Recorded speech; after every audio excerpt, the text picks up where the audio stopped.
Mazmur 141 ayat yang ke-8. Tetapi kepadamulah Allah, Tuhanku mataku tertuju. Padamulah aku berlindung. Jangan campakkan aku. Tetapi kepadamulah, ya Allah, Tuhanku mataku tertuju. Padamulah aku berlindung. Jangan campakkan aku. Kita lihat lagi Mazmur 26 ayat 2 sampai ayat yang ke-6. Multimedia tolong tampilkan firman Tuhan. Ujilah aku ya Tuhan, dan cobalah aku. Selidikilah batinku dan hatiku. Sebab mataku tertuju pada kasih setiamu, dan aku hidup dalam kebenaran. Aku tidak duduk dengan penipu, dan dengan orang munafik aku tidak bergaul. Aku benci kepada perkumpulan orang yang berbuat jahat, dan dengan orang fasik aku tidak duduk. Aku membasuh tanganku tanda tak bersalah, lalu berjalan mengelilingi mezbahmu, ya Tuhan. Kalau Bapak Ibu lihat dari dua pasal ini yang kita baca, Mazmur 141 ayat 8 dan Mazmur 26 ayat 2 sampai ayat yang ke-6, ada suatu kalimat yang diulangi, yaitu mata yang tertuju, mata yang fokus hanya pada Tuhan. Bapak Ibu tahu bahwa ketika Bapak Ibu fokus kepada Tuhan, maka kita akan berjalan semakin hari semakin kuat. Yang kedua, Bapak Ibu tidak mungkin tersesat. Yang ketiga, pasti kita akan sampai pada sasaran. Amin. Di Mazmur 141 ayat 8 tadi berkata, tetapi kepadamulah ya Allah Tuhanku, mataku tertuju. Padamulah aku berlindung, jangan campakkan aku. Kalau Bapak Ibu perhatikan di sana, bahwa salah satu berkat daripada orang yang matanya tertuju pada Tuhan itu adalah kita mendapatkan yang namanya God's protection, yaitu perlindungan Tuhan. Saudara tahu bahwa orang bisa saja punya security di rumah. Ada penjaga yang berjaga di rumahnya, tapi pencuri tetap bisa mencurinya. Tapi kalau Tuhan berjaga-jaga atas hidup saudara, tidak ada satupun yang bisa mencuri kebaikan apa yang ingin Tuhan berikan kepada kita. Karena itu Bapak Ibu nggak ada cara lain. Pagi hari ini kita mau belajar supaya mata kita fokus kepada Tuhan. Karena masalah, persoalan selalu ada, tantangan selalu ada. Masalah itu sudah setua manusia. Masalah itu datang untuk membuat Anda semakin dekat dengan Tuhan atau semakin jauh daripada Tuhan. Akan membuat kita semakin dekat dengan Tuhan kalau mata kita hanya tertuju kepada Tuhan. Kita bisa melihat di balik masalah ini ada penyediaan. Di balik masalah itu ada jalan keluar. Di balik masalah itu ada terobosan. Di balik masalah itu kita sudah bisa melihat bahwa ada penyediaan demi penyediaan Tuhan. Ketika umat Allah punya prinsip seperti ini, maka kita tidak menjadi orang Kristen yang mudah putus asa, tidak menjadi orang Kristen yang munafik, tadi Alkitab katakan, tidak menjadi orang Kristen yang menipu, mulut kita penuh dengan tipu, kita tidak berbuat jahat, kita tidak duduk dengan orang fasik, tapi kita mau hanya menyelidiki hati dan mata tertuju kepada Tuhan. Menyelidiki hati artinya bahwa setiap hari Bapak Ibu bisa buat salah, bisa buat dosa. Tapi kalau mata tertuju kepada Tuhan, maka saudara dan saya akan berjalan semakin hari semakin kuat. Semakin hari semakin kuat artinya roh kita diperbaharui, jiwa kita diperbaharui, tubuh kita tetap ada di dalam kontrolnya Tuhan dan hidup dalam kebenaran, hidup dalam kekudusan, sehingga Anda akan melihat berkat-berkat Tuhan diperintahkan. Apa arti fokus bagi saudara? Menurut Bapak Ibu, apa arti fokus bagi kita? Kalau mata yang fokus pada Tuhan, mata yang tertuju kepada Tuhan, maka apa arti fokus bagi kita? Fokus itu berarti mengambil semua sumber. Sumber itu apa? Informasi, ide, lalu disalurkan dalam satu tujuan. Itu fokus namanya. Ya, ulangi. Fokus itu berarti mengambil semua sumber. Mengambil semua informasi. Entah itu informasi tentang jalan keluar, informasi tentang berkat, informasi tentang jawaban, lalu disalurkan kepada tujuan. Jadi kalau orang tidak fokus, sebenarnya dia tidak akan pernah sampai pada tujuan.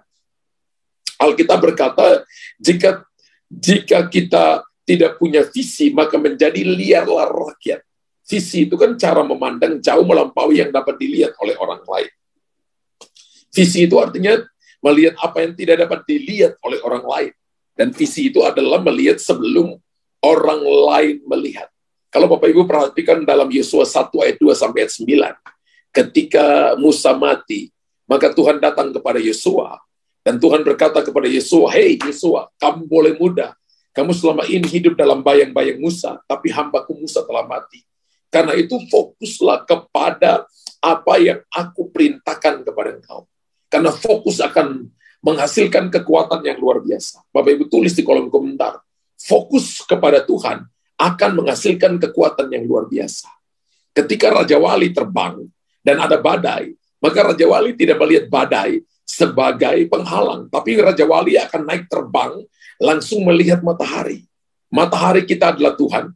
Menurut Mazmur 84 ayat yang ke-12, matahari kita adalah Tuhan. Jadi ketika Bapak Ibu Saudara ada dalam masalah, jangan lihat masalah, tapi lihat Tuhan yang lebih besar dari masalah. Katakan amin unlimited kali. Haleluya. Mari kita belajar fokus. Saya percaya hari ini Anda punya masalah dalam keluarga, masalah dalam pekerjaan, masalah dalam bisnis, masalah dalam pelayanan. Tapi jangan lihat itu. Kita Raja Wali. Kita tidak menghadapi ular berbisa di habitat yang sama. Kita menghadapi ular berbisa, kita harus membawanya ke habitat di mana Raja Wali hidup, yaitu terbang dalam ketinggian tertentu, dan ular nggak bisa hidup di sana. Ketika Raja Wali membawa ular terbang di dalam tempat tinggalnya, tempat dia terbang, ularnya sesak napas dan mati. Amin. Ketika Anda fokus kepada Tuhan, maka akan menghasilkan kekuatan yang luar biasa. Sama hari-hari ini kan semua orang pegang kamera di tangannya. Handphone yang pegang kamera dan ada kamera di dalamnya. Ketika kita fokus, kamera itu difokuskan kepada satu tujuan, maka yang akan kita tangkap, yang akan tampak di foto itu hanya tempat di mana kamera tersebut difokuskan. Betul? Nggak mungkin Bapak Ibu fokus kepada foto pemandangan, keluarnya gedung pencakar langit. Amin. Nggak mungkin. Kalau kita mau fokus kepada alam terbuka, gunung, laut, gunung atau sungai, dan lembah yang hijau, maka yang akan tampak di kamera itu adalah apa yang kita fokuskan itu. Kalau kita fokus kepada Tuhan, maka yang akan tampak dalam hidupmu adalah kekuatan Tuhan. Kalau mata kita tertuju kepada Tuhan, maka yang akan nampak dalam hidup saudara adalah perkara-perkara besar, perkara-perkara ilahi. Dalam Yosua 1 ayat 2 sampai ayat yang ke-9, dikatakan bahwa Musa telah mati. Namun rencana Tuhan tidak berhenti. Bapak Ibu ingat ya, Raja Wali, induk Raja Wali, melatih anak-anaknya untuk nanti terbang menggantikan induknya. Tuhan Yesus berkata begini, kamu akan melakukan perkara-perkara besar, bahkan lebih daripada apa yang aku kerjakan. Kalau Bapak Ibu perhatikan, Yosua pasal 1 ayat 2 sampai ayat 9, maka Tuhan sedang datang dan bicara kepada Raja Wali muda yang bernama Yosua. Yosua itu artinya Jehovah is salvation. Nama Yosua, Yesus itu punya arti nama yang sama. Ya. Karena rencana Tuhan tidak pernah berhenti sampai di situ. Dan rencana Tuhan tetap berjalan melalui Yosua. Tapi Tuhan mau supaya Yosua tidak gentar. Tuhan mau Yosua tidak boleh takut. Dan dalam Yosua pasal pertama ayat 2 sampai ayat 9, Tuhan berpesan kepada Yosua agar ia tidak menyimpang ke kanan atau ke kiri. Tidak menyimpang ke kanan atau ke kiri. Maksud Tuhan adalah supaya Yosua fokus. Kita nih ikut Tuhan, melayani Tuhan, tidak boleh menyimpang ke kanan atau ke kiri. Haleluya. Jadi kalau Bapak Ibu melayani Tuhan, Bapak Ibu harus bilang gini, saya melayani Tuhan sambil bekerja. Jangan saya bekerja sambil melayani Tuhan. Jangan berkata bahwa melayani Tuhan itu pekerjaan sambilan. Jangan.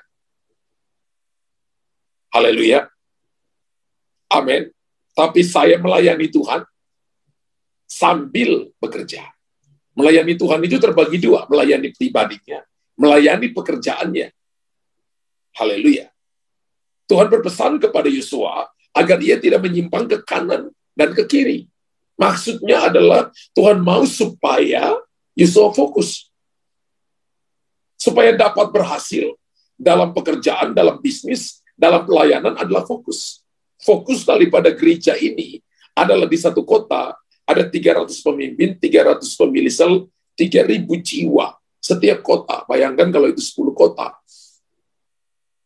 Haleluya. Dan bisa saja itu sesuatu yang lebih besar daripada fokus.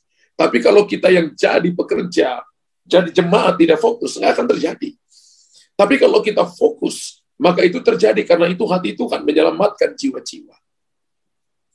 Dan kalau kita memakai kacamata, kacamata dipakai kan seperti saya pakai kacamata untuk membantu lensa mata. Agar bisa fokus sehingga dapat melihat dengan jelas. Kalau saya nggak pakai kacamata, kabur. Saya nggak bisa lihat Bapak Ibu dengan jelas untuk baca Bapak Ibu ya. Tapi kalau untuk hal yang jauh, saya masih bisa lihat dengan jelas. Tapi kalau untuk hal dekat seperti ini, maka saya perlu dibantu kacamata. Tujuannya apa? Supaya bisa fokus. Kalau Bapak Ibu hari ini tidak bisa lihat jalan keluar, fokuslah kepada Tuhan. Kalau hari ini Bapak Ibu belum mengalami terobosan, Bapak Ibu belum melihat ada jawaban, maka fokuslah kepada Tuhan. Maka kita akan bisa melihat dengan jelas. Kita akan melihat apa yang orang lain tidak lihat. Melihat jauh melampaui yang dapat dilihat oleh orang lain. Dan melihat sebelum orang lain melihat. Orang yang berkacamata, yang memakai kacamata, tidak akan bisa melihat dengan jelas jika tidak memakai kacamata, betul?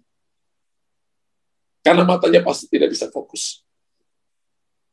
Sama juga, kalau kita bilang ini adalah tahun untuk kita berlari dengan cepat dan terbang lebih cepat, maka saya percaya bahwa atlet yang bertanding tidak akan mungkin bertanding sambil memegang handphone, sambil main handphone, sambil lihat YouTube. Nggak ada atlet seperti itu.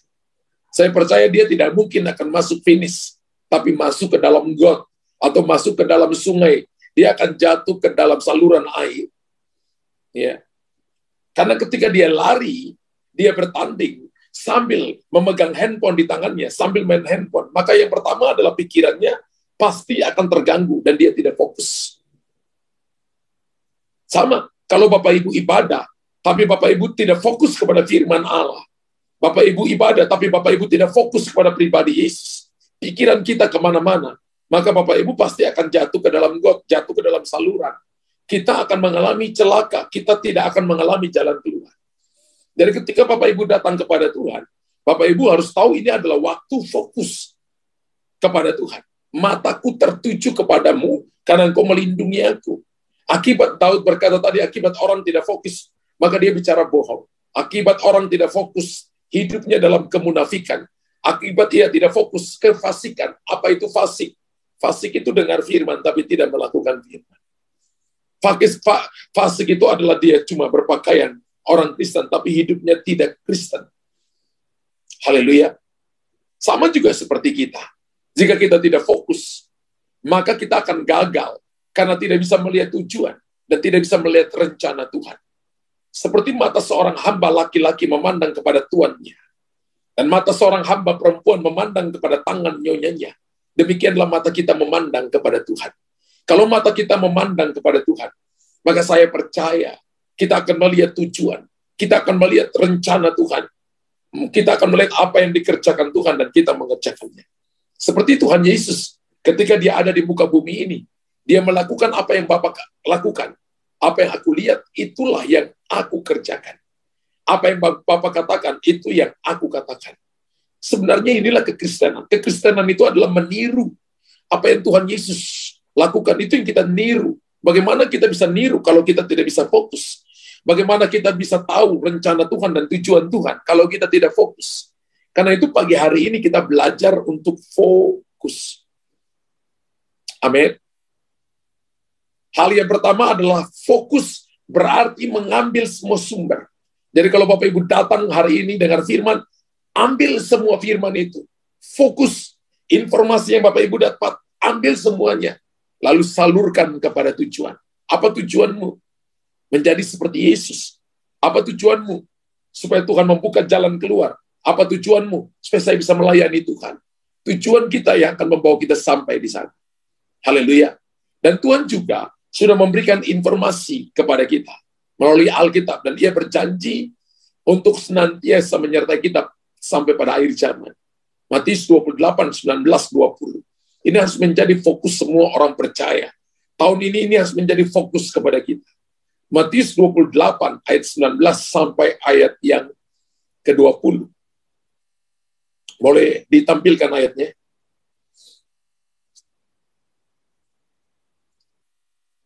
Matius 28, 19 sampai ayat 20.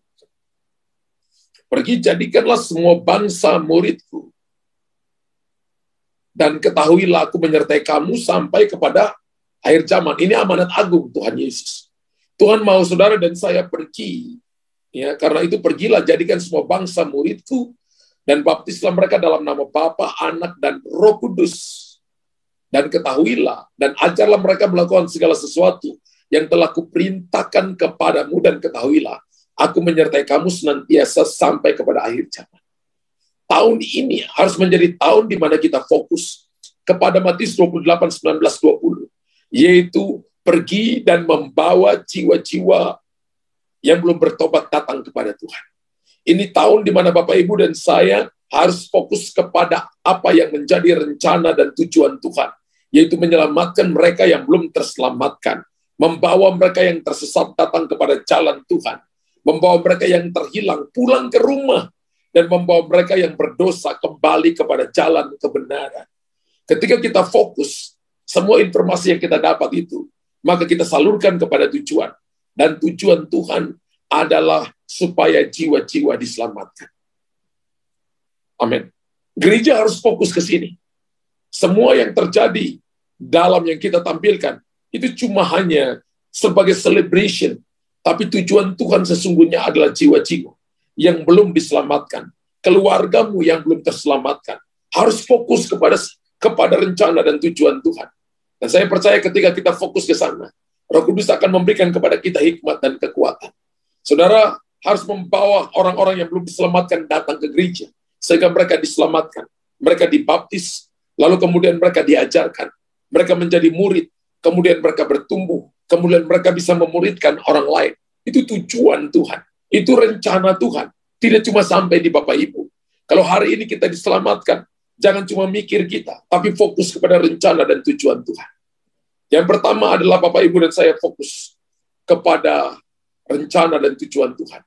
Ya, fokus kepada sumber, fokus kepada informasi, salurkan kepada tujuan, yaitu jiwa-jiwa, sehingga mereka diselamatkan untuk kemuliaan nama Tuhan. Yang kedua adalah the palace of agreement. Kita harus tahu tempat kesepakatan. Tubuh, jiwa, dan roh kita harus ada di satu tempat. Tempat kesepakatan ini, atau palace of agreement ini, harus saudara dan saya punya. Dan tempat kesepakatan itu ada dalam rumah Allah. Tempat kesepakatan itu adalah gereja lokal di mana Bapak Ibu tumbuh. Bapak Ibu dapat makanan rohani. Bapak Ibu tahu bahwa Bapak Ibu diajarkan. Bapak Ibu tahu bahwa Bapak Ibu diasuh. Bapak Ibu diperhatikan. Bahwa Bapak Ibu didoakan di sana. Itu adalah the palace of agreement. Amin. Sehingga tubuh, jiwa, dan roh kita ada di sini. Jangan sampai tubuh kita ada di sini, tapi jiwa kita ada di tempat lain. Jiwa kita lagi mengembara, lagi pikir makan, lagi pikir tempat yang lain. Tubuh, jiwa, dan roh harus ada di satu tempat, supaya Bapak Ibu punya tempat kesepakatan.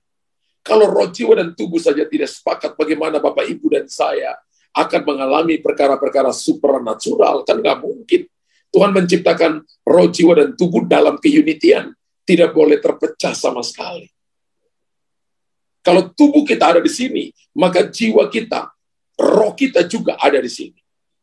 Sehingga kita bisa fokus kepada apa yang ingin Tuhan katakan kepada kita. Filipi pasal 3 ayat 13 sampai 14.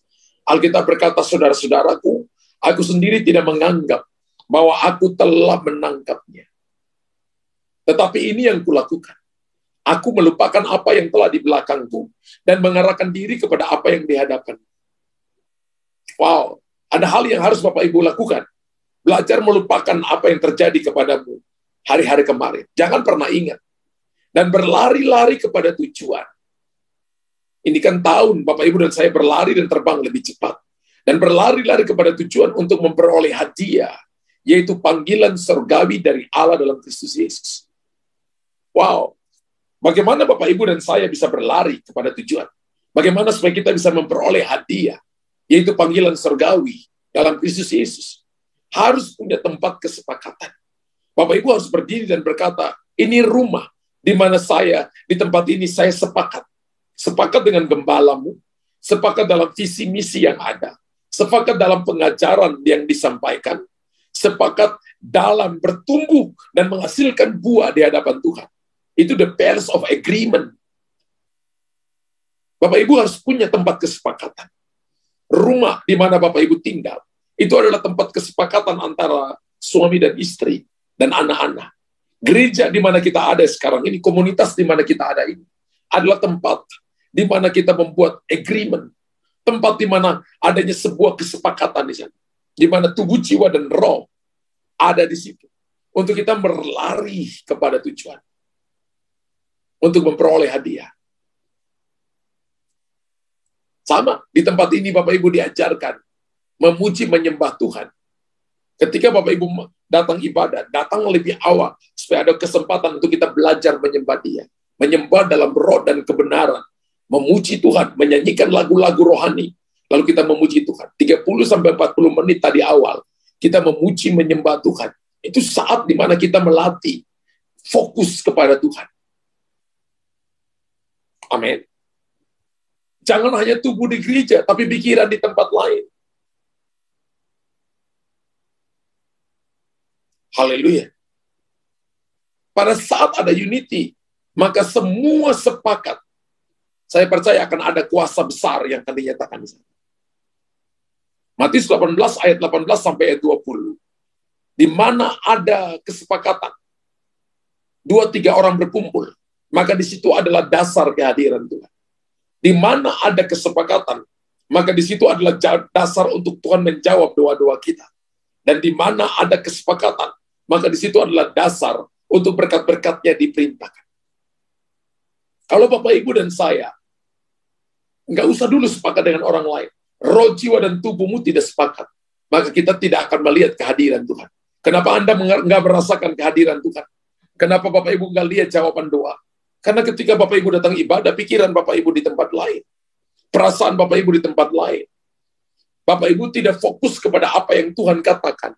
Kita tidak fokus kepada apa yang menjadi tujuan Tuhan. Sehingga kita tidak melihat kuasa Allah yang bekerja dalam kita. Tapi sebaliknya ketika kita sepakat, maka kita menghadirkan Tuhan.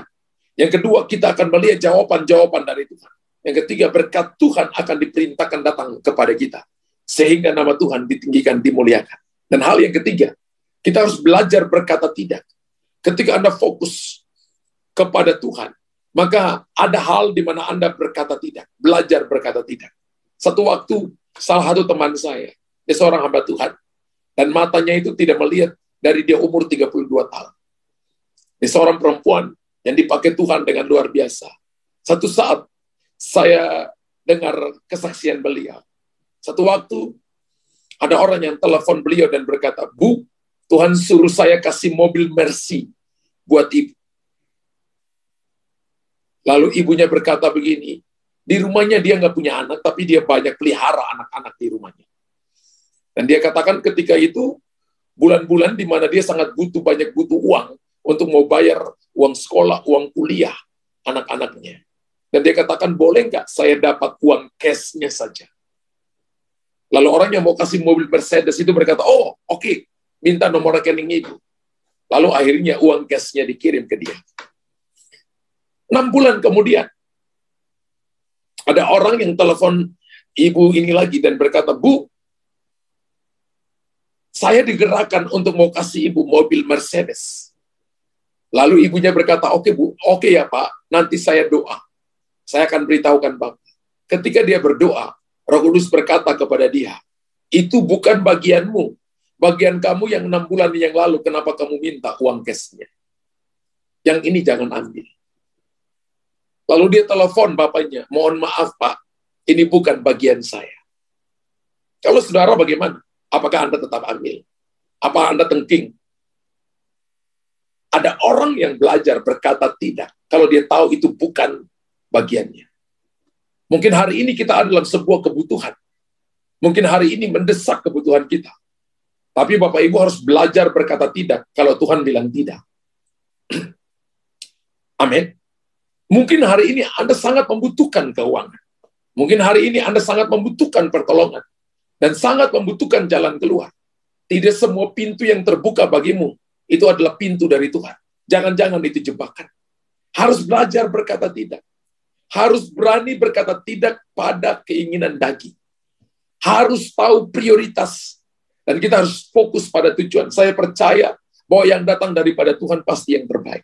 Yang datang dari Tuhan pasti akan memuliakan Tuhan dan meninggikan nama Tuhan. Misalnya saudara dan saya punya rencana. Misalnya untuk anak-anak muda yang akan menikah tahun depan atau tahun ini. Anda harus tahu, tanya kepada Tuhan, apakah ini maunya Tuhan atau maunya daging kita? Haleluya.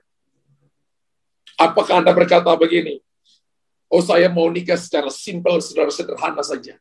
Tapi semua orang yang datang akan diberkati dengan pernikahan kami.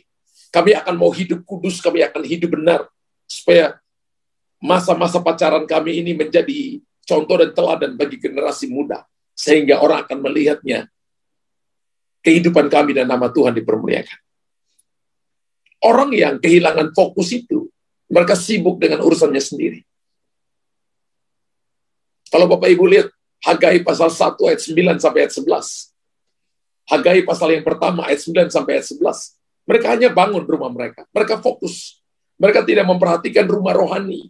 Mereka tidak memperhatikan gereja secara fisik. Mereka tidak perhatikan. Mereka masa bodoh. Ada kesempatan untuk mereka mau nabur, tapi mereka nggak nabur. Ada kesempatan untuk mereka mau nolong orang lain. Mereka mendoakan orang lain. Mereka nggak mau. Mereka hanya fokus kepada diri mereka sendiri. Boleh tunjukkan Hagai 1, ayat 9 dan ayat 11 sampai ayat 11. Zaman sekarang ini, saudara punya banyak pilihan untuk mengisi waktu. Tapi waktu yang kita isi ini, pakai cara apa? Pakai cara kita, kedagingan kita, atau pakai cara Tuhan? Kita harus belajar berkata tidak. Karena orang yang kehilangan fokus, dia akan sibuk dengan urusan rumahnya sendiri. Multimedia, ada ke multimedia, tolong. Hagai pasal yang pertama, ayat 9 sampai 11. Ketika Bapak Ibu tidak ngurus diri sendiri, tapi kalau kita ngurus apa yang menjadi maunya Tuhan, maka Anda akan lihat perkara besar. Orang ngurus diri sendiri, Anda bawa pulang banyak, tapi Anda akan tetap kekurangan. Anda makan sampai kenyang, tapi Anda tidak akan puas. Minum memuaskan dahagamu, tapi Anda akan tetap mencari, Anda akan tetap dahaga. Kita tidak akan pernah mengalami kepuasan. Kamu mengharapkan banyak, tapi hanya hasilnya sedikit. Dan ketika kamu membawanya ke rumah, aku mengembuskannya. Oleh karena apa? Demikianlah firman Tuhan semesta alam. Oleh karena rumahku yang tetap menjadi reruntuhan. Sedang kamu masing-masing dengan urusan rumahnya sendiri. Kita hanya fokus urus diri kita sendiri, urusan rumah sendiri. Ayat 10 berkata begini, itulah sebabnya langit menahan embunnya, dan bumi menahan hasilnya.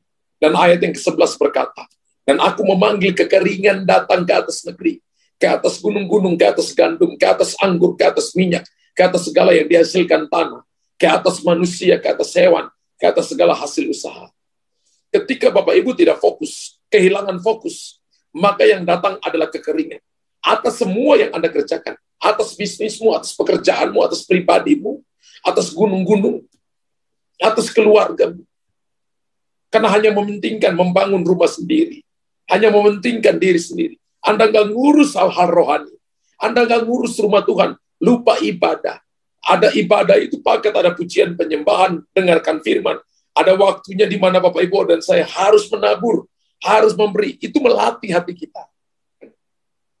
Kita nggak memberi pun Tuhan tetap kaya raya, Bapak Ibu. Tapi kenapa Tuhan suruh kita memberi? Menguji hati kita. Tuhan ingin tahu apakah kita mengasihi Dia atau tidak. Dan Alkitab katakan begini, semua yang mereka lakukan, yang orang yang tidak fokus, dia tidak peduli dengan semuanya. Tapi akibatnya Tuhan menahan Langit ditahan, tidak dibuka bagi mereka. Dan tidak ada hujan, tidak ada berkat bagi mereka. Yang kedua, Bapak Ibu akan mengalami yang namanya terhilang. Anak yang bungsu terhilang tapi pulang ke rumah. Yang paling berbahaya adalah anak sulung dalam rumah tapi terhilang. Dia tidak mengenal bapaknya. Orang yang tidak fokus itu terhilang, saudara. Yang bungsu pulang, tapi yang sulung terhilang juga dalam rumah. Bapak Ibu harus sampai pada level Bapak. Bapak itu selalu menerima, selalu mengerti orang lain. Menerima orang-orang yang salah. Dan tidak membicarakan kelemahan mereka. Selalu memberikan jubah, cincin, meterai, buat pesta. Selalu berpikir yang baik kepada orang-orang yang berbuat salah. Orang fokus itu, dia tidak bisa hanya cuma melihat kelemahan orang lain. Tapi orang fokus itu selalu melihat kekuatan dan menutupi kelemahan orang lain. Katakan amin. Ketika Bapak Ibu lakukan ini, saya percaya kita akan sampai pada tujuan. Dan orang yang tidak fokus itu adalah orang yang kurang persiapan. Lihat Matius pasal 25 ayat 3. Ada gereja yang bodoh. Gereja yang bodoh itu tidak punya persiapan minyak. Ya. Matius 25 ayat yang ketiga berkata begini. Gadis-gadis yang bodoh itu membawa pelitannya, tapi tidak membawa minyak. Nanti Bapak Ibu baca ayat 4, ayat 5. Yang bijaksana berkata, pergi beli. Kata beli artinya mengeluarkan uang. Ada harga yang harus dibayar. Orang yang tidak fokus itu tidak mau bayar harganya. Kurang persiapan. Hari-hari ini ada gereja yang tidak fokus. Ada gereja yang tidak punya persiapan, tidak mau bayar harga untuk berdoa. Tidak mau punya bayar harga untuk memberi. Tidak mau punya bayar harga untuk memberikan waktu berdoa 1 jam di hadapan Tuhan. Tidak mau bayar harganya untuk datang melayani Tuhan. Tidak mau bayar harganya untuk ke rumah Tuhan. Tidak mau bayar harganya untuk ikut ibadah. Tapi dia mau berkat besar. Dia mau terobosan besar. Dia mau pintu terbuka. Dia mau supaya dia dapat jawaban, nggak mungkin. Alkitab katakan dia tidak masuk dalam pesta dari sang raja. Dan Tuhan marah kepada orang ini. Tuhan katakan, aku tidak mengenal kamu. Dia disebut gadis seperti dia adalah gereja yang bodoh. Ada gereja yang Tuhan tidak kenal. Anda mungkin hari ini kalau Anda tidak reposisi dan tidak fokus kepada panggilan Tuhan, mungkin satu saat Tuhan bisa berkata, aku tidak mengenal kamu. Atau sebaliknya, kalau saudara dan saya tetap mau bayar harga, memberi, keluarkan nilai mata uang. Mata uang kita adalah iman. Anda mau bayar harganya. Anda mau beri yang terbaik bagi Tuhan. Maka satu waktu nanti Anda akan masuk dalam pesta perkawinan bersama-sama dengan Bapaknya. Amin. Anda akan melihat perkara-perkara besar, perkara-perkara ajaib.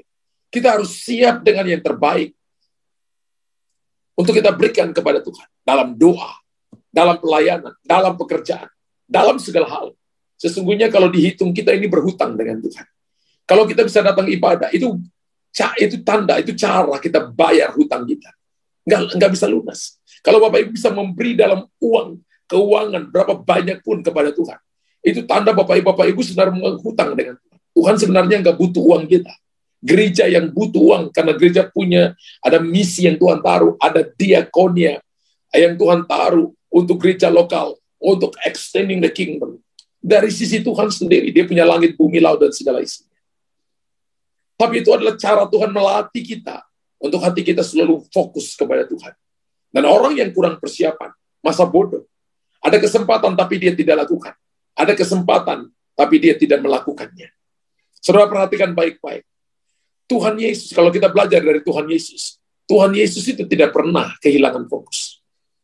Saat dia disalib, ia tetap mengarahkan fokusnya pada panggilan rencana Bapaknya. Ada 7 perkataan yang dia ucapkan. Angka 7 adalah sempurna. Dia melakukan dengan finishing well. Dia melakukannya dengan well done. Dia berkata, it is finished, sudah selesai. Dan dia berkata, ampunilah mereka, sebab mereka tidak tahu apa yang mereka lakukan. Amsal 23, ayat yang ke-26 berkata, hai anakku, berikanlah hatimu kepadaku. Hari ini ada orang yang mungkin saja ibadah atau mendengar dalam siaran tunda, tapi dia tidak memberikan hatinya kepada Tuhan. Biarkanlah matamu senang dengan jalan-jalan. Jika mata saudara dan saya fokus kepada Tuhan, maka jalan-jalan kita adalah jalan-jalan kesenangan. Mungkin kita sedang ada dalam masalah, tapi hati kita bersuka cita. Mungkin adalah pergumulan, tapi hati kita tetap bergembira.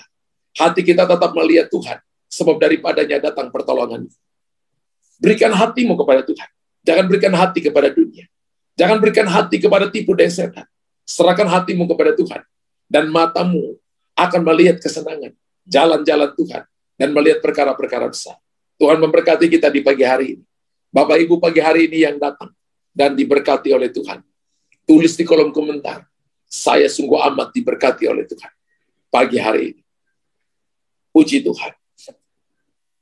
Bapa di sorga, terima kasih pagi hari. Hamba sudah menyampaikan isi hati. Dan Roh Kudus, biarlah Engkau materaikan firman dalam setiap hati, supaya umat-Mu yang datang diberikan kekuatan yang baru. Hamba terbatas, tapi aku percaya firman ini tidak akan kembali dengan sia-sia. Untuk menggenapi Yesaya 55 ayat 11, setiap firman yang keluar dari mulut Allah tidak akan pernah kembali dengan tidak menghasilkan buah. Berapa banyak Bapak Ibu yang mau fokus kepada Tuhan? Angkat kedua tangan saudara. Berapa banyak yang mau fokus kepada Tuhan? Bapa di sorga, Engkau lihat tangan-tangan yang terangkat. Dan aku percaya bahwa Roh Kudus Engkau menolong mereka. Ketika mereka fokus, mereka mengambil semua informasi. Mereka mengambil semua sumber yang Tuhan sediakan kepada mereka. Open the heaven. Open the mind. Open the heart, open the way. Langit akan terbuka. Pikiran mereka terbuka, hati mereka terbuka, jalan terbuka. Dan ketika mereka fokus, maka mereka sedang membuat kesepakatan dalam tubuh, jiwa, dan roh mereka.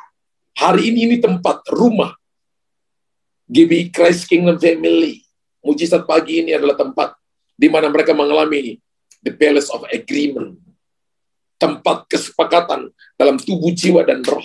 Sehingga kita mudah sepakat dengan gembala, mudah sepakat dengan suami, sepakat dengan istri, anak-anak mudah sepakat dengan orang tua, para karyawan sepakat dengan bosnya, para pegawai belajar sepakat dengan pemimpinnya, dan kami belajar sepakat dengan para pemimpin yang orang taruh di atas kami.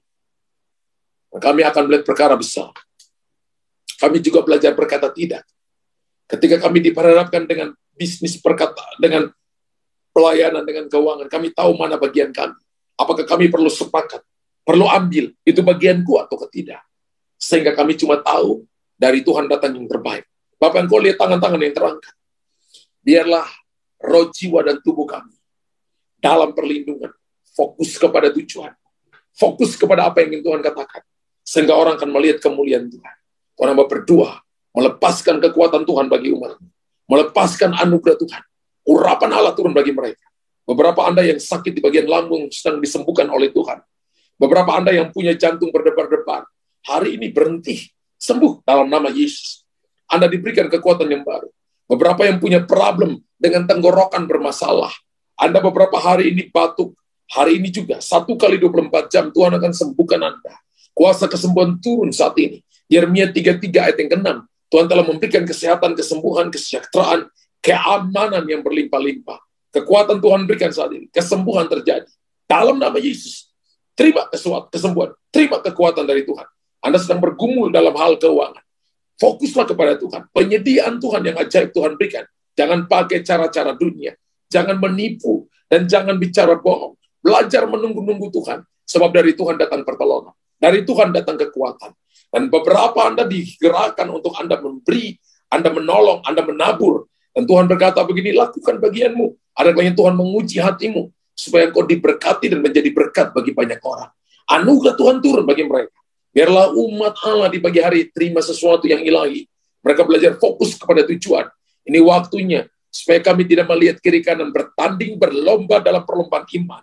Terbang tinggi dan lebih cepat dari apa yang Tuhan nyatakan bagi kami untuk kemuliaan dan hormat bagi nama Tuhan. Dalam nama Tuhan Yesus. Haleluya. Haleluya. Amin. Amin.